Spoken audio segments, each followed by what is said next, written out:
In today's video, I'm going to teach you how to cancel Progressive home insurance. First, we'll open the cancellation resource for Progressive and navigate to the guide specifically titled How to Cancel Progressive Home Insurance. Inside that guide, look for the section labeled Steps to Cancel so we can follow the process in order. Begin by arranging your new policy. You want your replacement homeowner's insurance to be finalized and set to start on the same day your Progressive policy ends. This prevents any lapse in coverage, which could put your home at risk and create issues with your mortgage lender. If you have a lender, make sure they're listed on the new policy and that proof of insurance is ready to share. Next, gather your policy information. Have your Progressive policy number handy, along with your property address, the names of the policyholders, and your desired cancellation date. Your policy number is typically on your declarations page or billing documents, so pulling that up before you call will save time.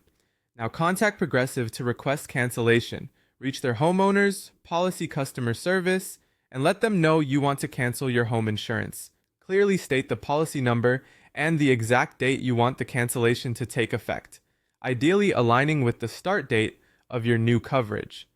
Specify your cancellation date carefully. Matching dates ensures continuous protection and avoids last-minute surprises. While you're on the call, check whether you're due a prorated refund or if any cancellation fees apply. Some midterm cancellations can include a fee or short rate premium, so it's best to confirm the numbers up front. If you have a mortgage, notify your lender. Let them know you've changed insurers, provide the new policy details, and clarify how premiums will be handled going forward.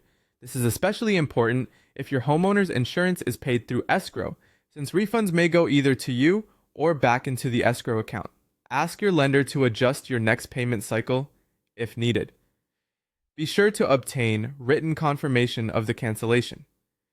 Request an email or letter that lists your policy number, the effective cancellation date, and any refund information. Keep this for your records and for your lender. A few things to watch out for as you wrap up. Avoid any coverage gap between policies. Expect that refunds may take a little time to arrive, and remember that fees may apply depending on timing. Escrow adjustments can take a cycle to settle. Finally, state rules differ on notice and refunds, and some policies require written notice, so check your documents and follow any instructions provided there.